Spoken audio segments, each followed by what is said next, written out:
Three, two, one. Hello, everybody. Welcome back to another episode of the Nine Hole Podcast. This is your host, Ian Miller. I hope everybody is doing well tonight. I hope everybody is having a successful start to the season so far. I know that we are underway, obviously in Major League Baseball, obviously in college baseball. They're pretty far deep into it already, man. I guess, right? I'm not 100% sure, dependent on the area where everybody's seasons kind of start, when they start up, when they get into the heart of it. So I hope everybody is performing well. I hope everybody is healthy, everybody's happy. um, so obviously on the Nine Hole Podcast, I aim to provide insight and information to the next generation of nine hole hitters like myself. Obviously, I was a walk-on baseball player, who ended up getting drafted, ended up making it to the big leagues. And so I'm just trying to give back and provide insight to the next generation. Maybe share some things that worked for me, some ways of thinking that maybe worked for me, worked in my favor, helped me overcome, a plethora of obstacles, made some other people expendable, won me some spots, got me, an opportunity in the big leagues. That's what I'm here today. So that's what I'm going to hit on today, man.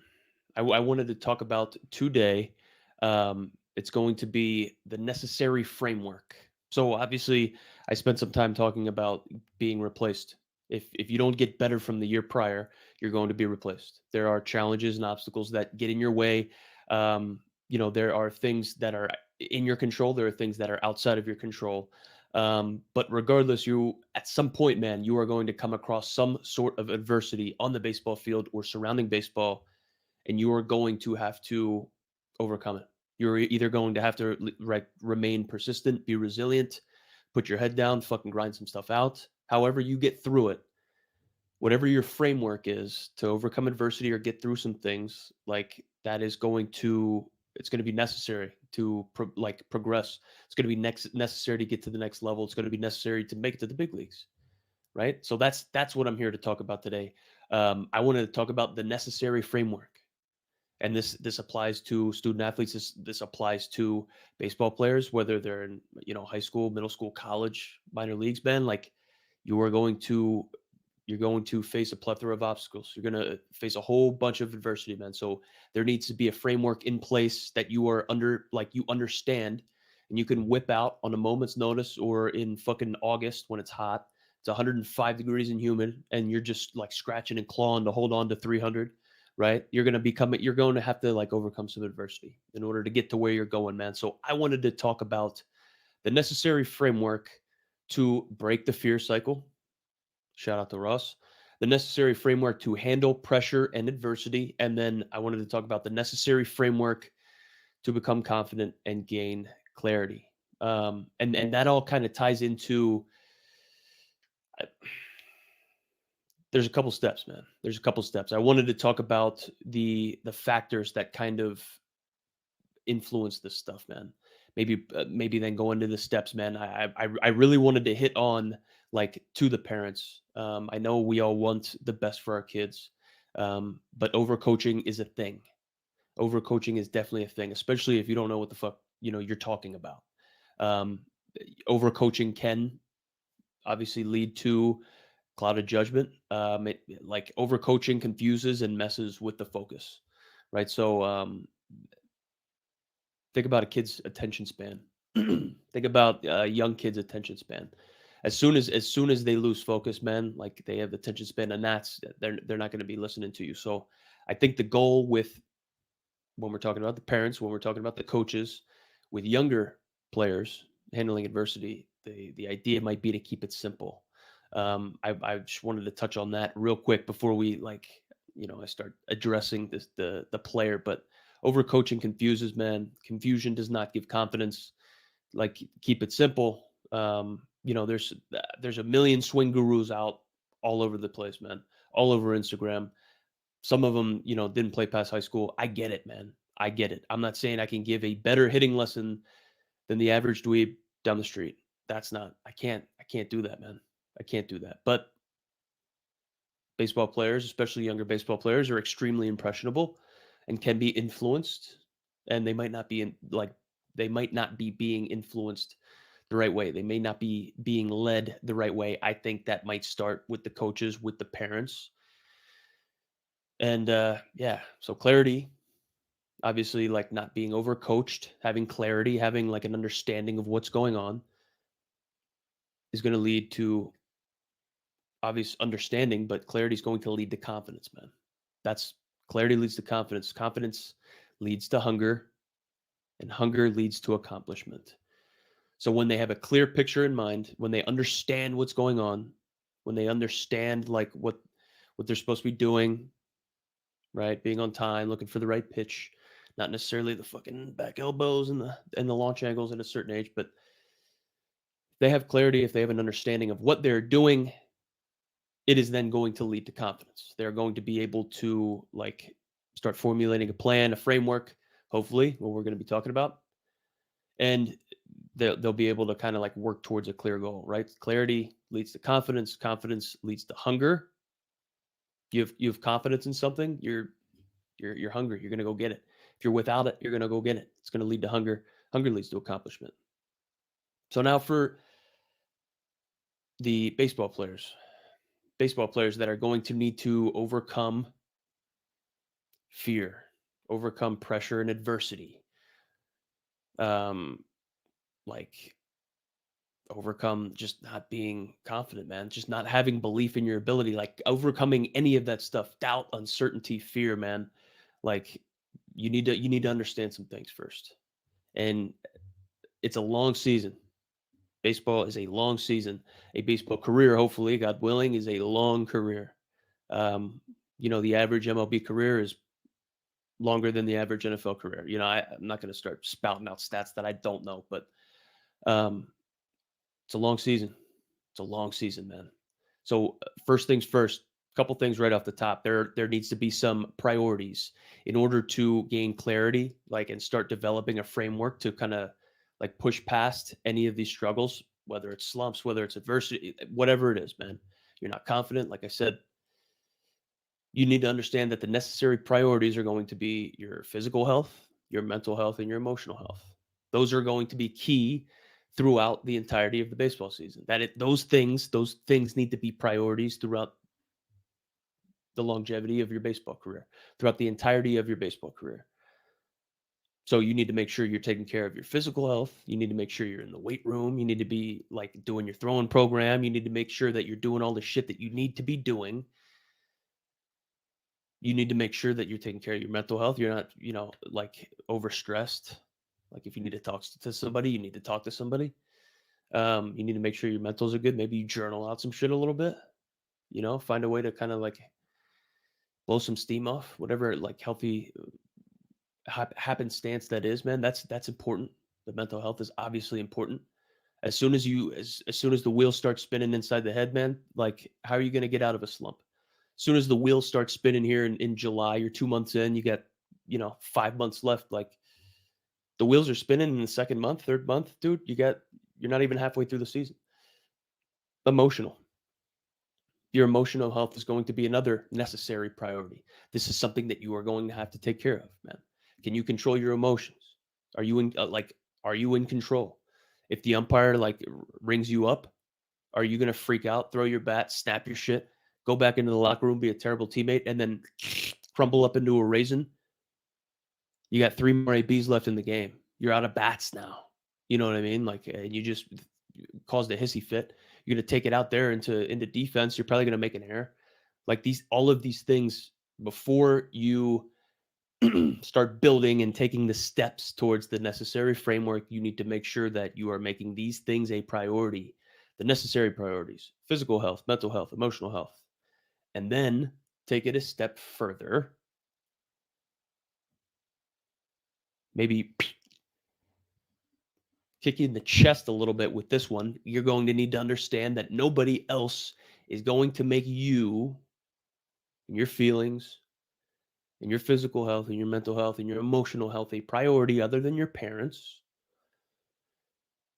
In this world, nobody else is going to make you and those things a priority unless you demonstrate your worth and your value. If you provide worth and value to others, to a team, to a coach, to an organization, like no one else is going to make you a priority. So like if you don't get in front of that stuff, if you don't start taking care of your physical health, your mental health, your emotional health, no one else is going to fucking do it for you.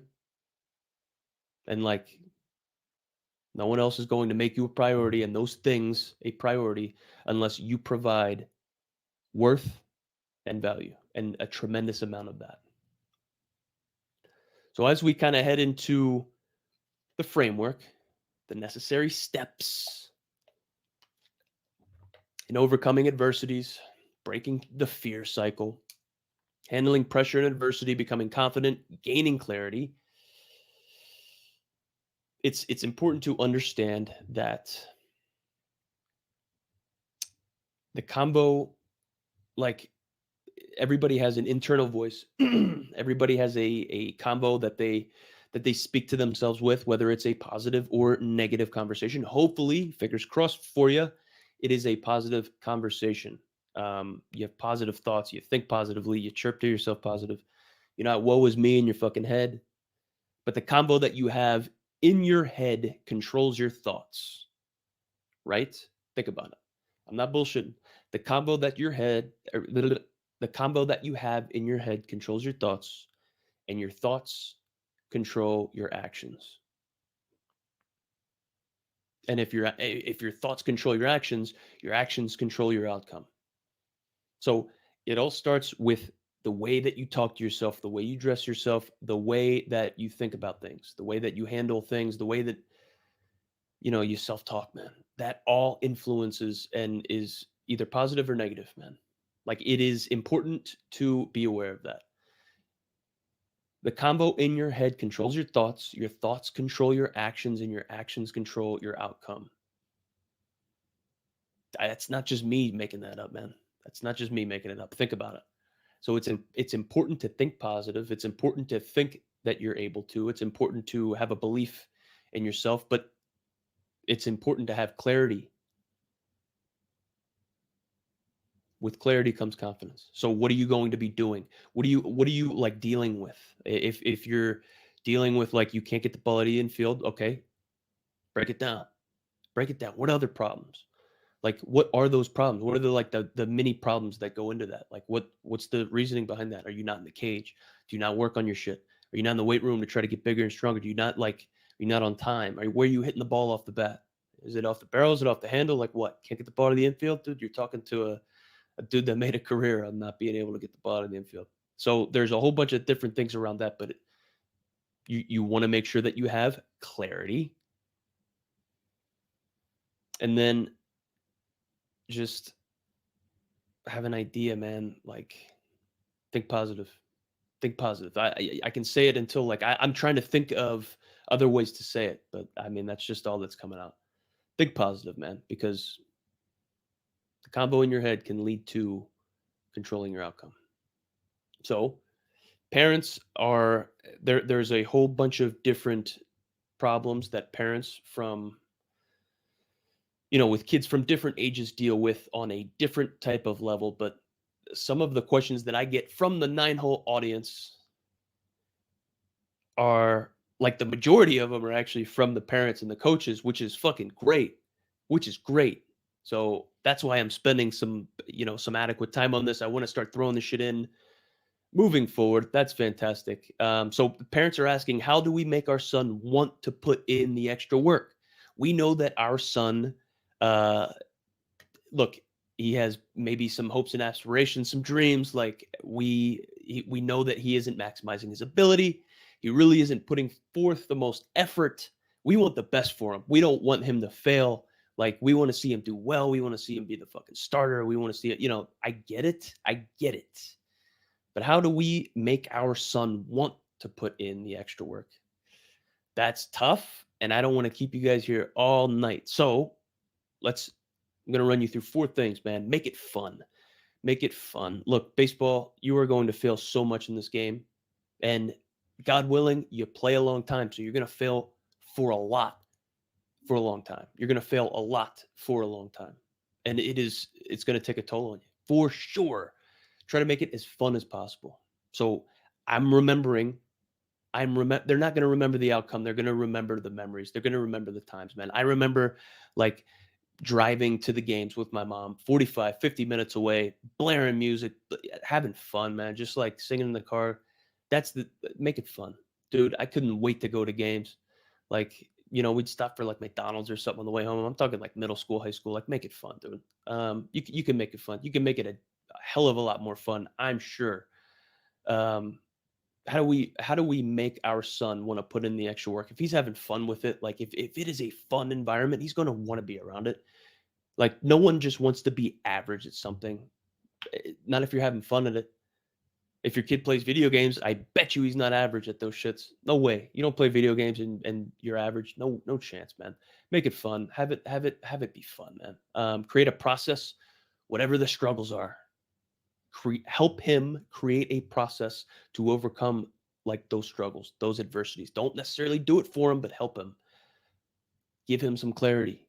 Hey, dude, You Dad, I don't know why I am not the starting shortstop. Well, dude, you can't you're afraid to field a ground ball, you're afraid of the ball. Like, we need to dissect that.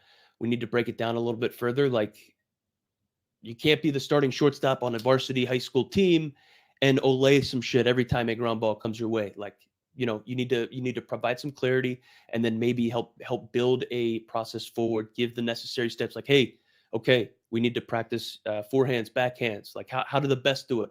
Go on YouTube, type in some shit. Infield drills, right? To better the glove, man. Like, help create a process, make it fun, show that you care and you are interested. So if you are driving your son to a game, or you're going to your son's game, or you're the team mom or whatever that is, like, show you care, show you're interested. Like, no, watch the game, man. I get it. Baseball can be fucking boring sometimes. I don't want to go to a baseball game and watch baseball. Like, my wife will tell you, I don't watch baseball. I can't, dude. Can't do it. It is what it is, but it isn't what it's not. So I get it, but, like, show you care, show that you're interested, and, man, that'll go a whole lot, like, farther than anything else, man. If your kid knows that you care, like, take an interest in the other. What are the other kids doing? Like, what are the other kids' names? What positions did they play? I don't know. Show you care, show you're interested. It's gonna make things a lot more fun for him, for sure.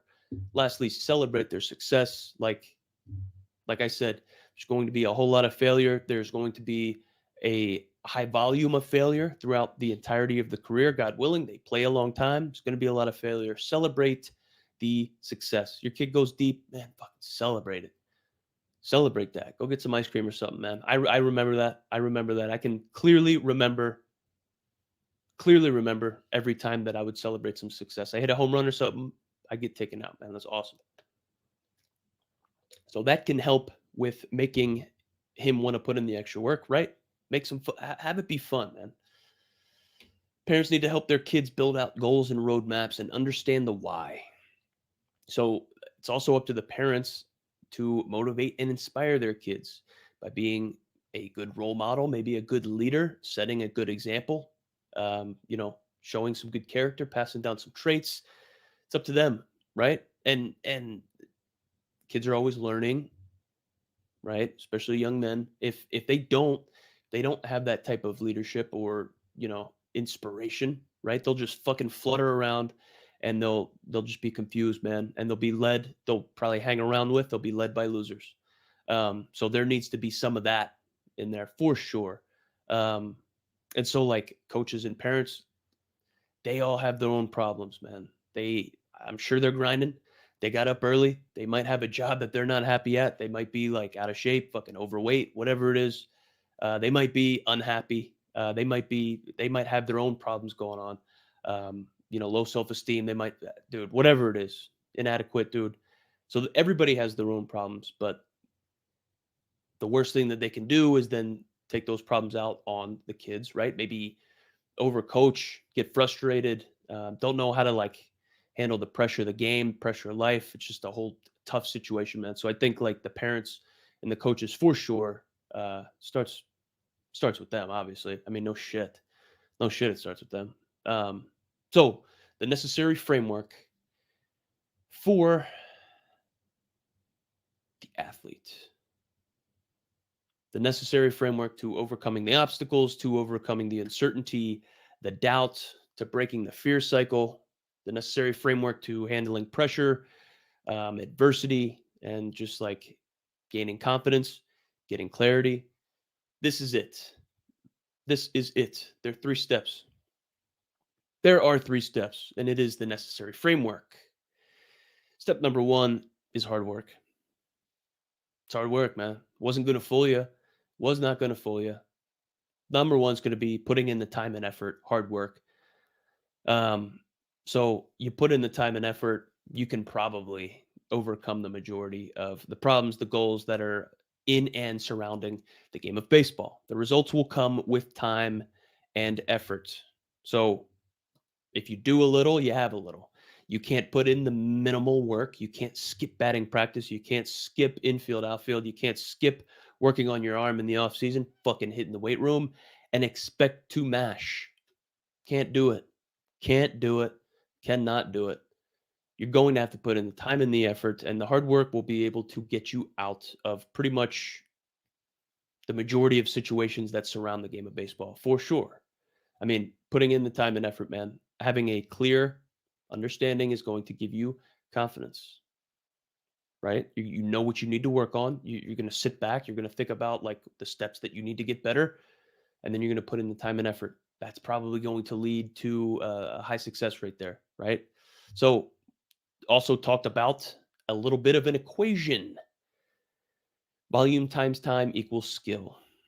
So the amount of times that you do something, the volume, times the time that you spend doing it is going to equate to a skill. So if you want to build a skill, volume times time equals skill. That's going to be under the hard work category. Next, the quality over quantity. We always hear about this. It is about quality, not quantity. This is what that means. So if volume times time equals skill, that's how you build on a skill. There is a way to one up that is if you take quality reps. So you're doing a high amount of volume, you're doing a lot of batting practice sessions, and then the time that you spend doing these batting practice sessions is going to eventually equate to a skill at the plate, a skill in when you hit, a skill in batting practice, right? The amount of time that you do it and the amount of times that you do it by is going to equate to the skill there. The way around that is by doing quality over quantity. So if you are going to try to get ready for a 705 pitch and you take 100 average swings, that's a high volume. You spend a long amount of time at that, and you're going to war tonight with that amount of skill. Would you rather take 100 average swings or would you rather take 30 quality swings? I mean, that's what I'm talking about. So volume times time equals skill. You're going to fucking build on a skill with volume and time, but that beats. I mean, that gets beaten like by the quality bug, dude. So the quality over quantity, that's what everybody talks about. But in order to develop a quality habit, a quality rep, like in order to get the motion down, in order to get the swing down, there needs to be volume and there needs to be time. You are eventually going to then develop that skill. And then as you keep working on it, you develop quality reps, quality habits, and that makes it grow exponentially. That is what I'm talking about. That's the best way I've explained it yet. Fired up that I just did that. So obviously, we are part of the instant gratification generation where our kids, our younger baseball players, or our baseball players in general, expect a big result from a little work. As I said a couple of lines back, do a little, have a little. So, how in the world can you expect a big result from doing little work? That is insane. That's not how it works. You aren't special. It's crazy to hear, dude, but like the rules don't just not apply to you. Like the rules aren't just changed for you. Like in order for me to get to the big leagues, I need to put in the volume and the time more than my competition in order to develop a better skill than my competition. Where I was surpassed by the dudes of the dudes in the big leagues, that made me expendable, where they were doing quality reps every single night in every single round, consciously, unconsciously, against the quality pitching, against the quality arms, against like the quality like situations, like, and they're putting out quality reps day in and day out. And that will exponentially like make you grow. And I wasn't able to consistently deliver those quality reps. And I mean, that is what it is. I'm human. So you can't expect a big result from a little work, man. That's not how it works. It's not how it works. You need to put in the time, you need to put in the volume. In baseball, if you don't outwork your competition, you will get replaced. That's law number 1. So the necessary framework, right, in order to overcome obstacles is putting in the time and the effort. That is step number 1, right? Number 2,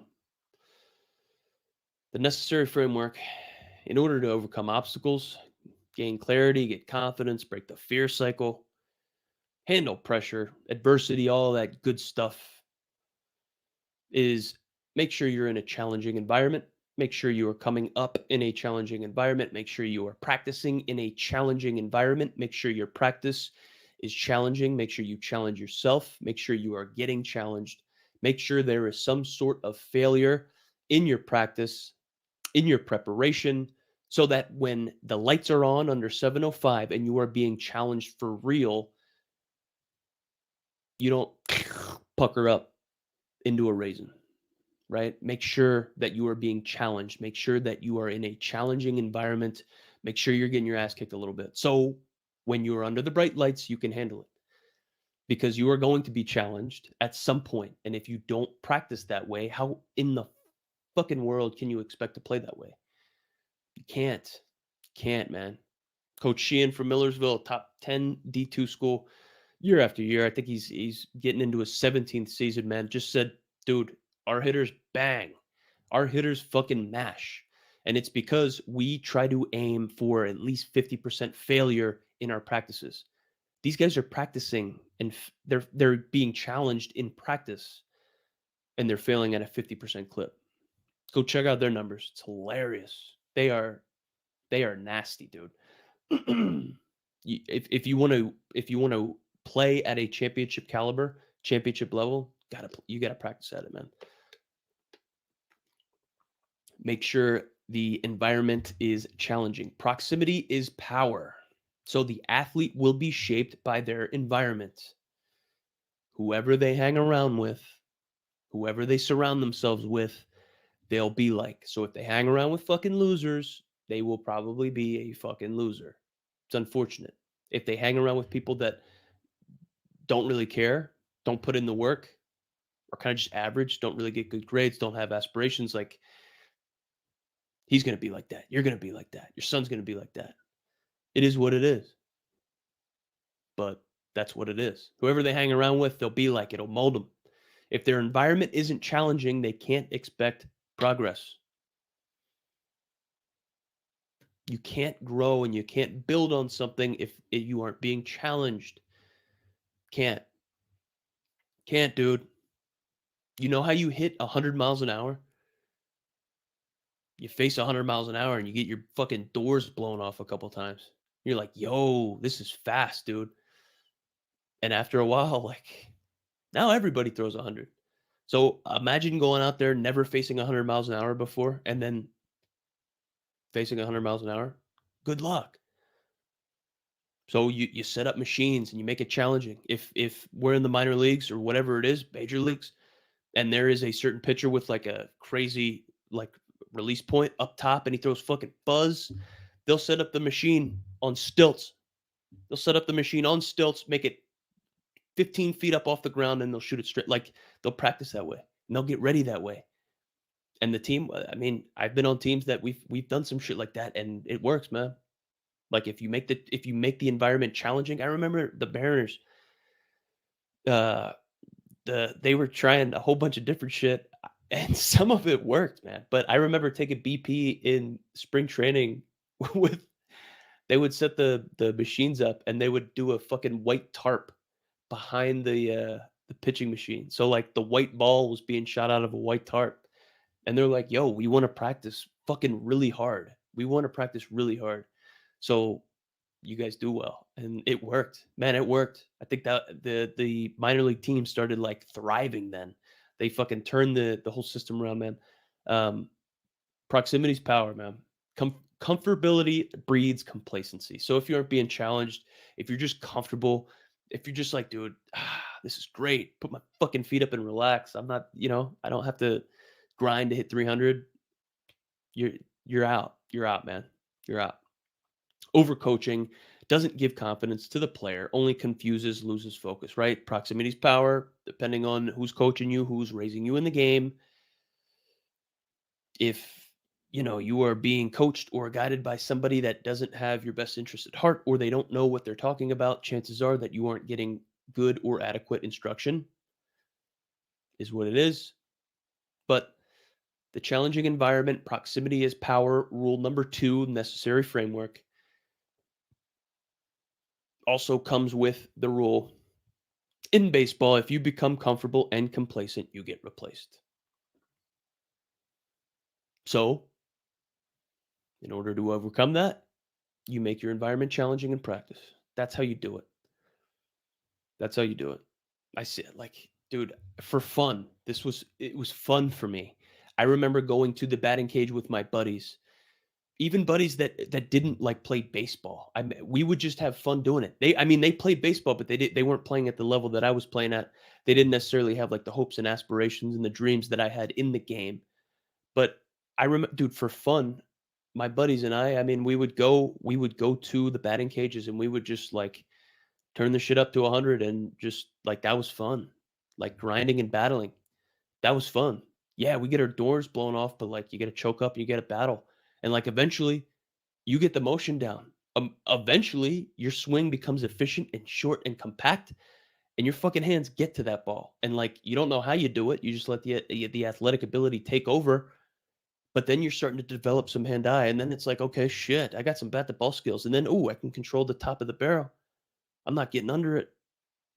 I can hit 100, but like you got to get your ass kicked a little bit in order to find that out.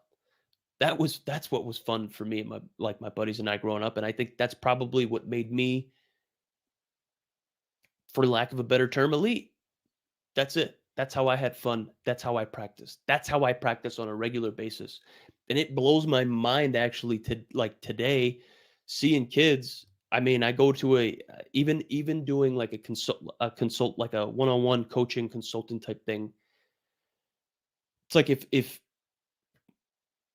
they're in a groove and they're feeling it, that's great, man. But if we are spending the whole practice just fucking feeling it off a machine that's going 50 miles an hour, or just like flips or like just over the top, dude, that's not doing it for me. That's not how I was like raised. It's not how I came up in the game. That's not how it is in professional baseball. It's not how it is in Division 1 baseball. Like that's not just my values and how like that's how I was fucking challenged in my challenging environments. So I was a walk on, and in Division 1 baseball, they challenge you, and if you don't get challenged in practice, like you're out because you're going to get challenged in the game. You better be able to handle it. Same in the minor. It's just in the big leagues, in the minor leagues, it's just on a bigger stage with a whole lot more money, and like the stakes are way higher. So in order to even like be in that conversation and get there, like you have to be challenged, and there has to be failure. It's gotta be, dude. Because if you become comfortable and complacent, you get replaced. That's just the rule, man. That's the rule. Rule number 3. This is how I should have framed it, man. We're almost done here. I'm running late. Rule number 3, in baseball, if you can't handle failure emotionally, you'll be replaced. Right? So rule number 1 in baseball, if you don't outwork your competition, you get replaced. Rule number 2 in baseball, if you become complacent and comfortable, you get replaced. Rule number 3, in baseball, if you can't handle failure emotionally, you get replaced. So the necessary framework for those things is hard work, make your environment challenging, and number 3, have emotional discipline. Have emotional discipline. This is big. Probably not talked about enough, but being able to have a handle on your emotions, not let your fucking emotions get the better of you, being able to control those impulses, like staying like being locked in, dude. Just think about it. Let's think about it. Let's think about it. I'm not asking for much. How much time do you need to pay attention in baseball? I was just talking to the I'm gonna talk about it here after here, who's coming on. But I was talking to somebody today and they're like, dude, they're just breaking it down for me. It's like, man, the average attention span, all you need in baseball is to pay attention for 6 to 8 seconds at one time at any given time. A baseball play lasts 6 to 8 seconds, man. So when the pitcher's from the windup, from the stretch, there he throws, and then the ball's hit, like from the windup to when the play's dead, 6 to 8 seconds. That's all you need to just lock in. Not asking for a whole lot, but having the emotional discipline, being able to be in control of how you react, your impulses, just the attention span. That's all big. Um, fake confidence. Fake confidence is big. So if you are the type of dude that rides the emotional highs and lows, that's probably not good. So when things are going extremely well for you and you are the best teammate in the world, that's obviously fake confidence. People see through that, teammates see through that, coaches see through that, scouts, recruitment, like coaches, everybody sees through that. Don't do that. Be the same dude. Same dude. Don't get too high. Don't get too on top of the world when shit's going well. Don't get too like down in the dumps when you hit that slump because big dog, it is coming. And you can prolong your career and keep moving forward, progressing if you just stay even. Just stay even, man.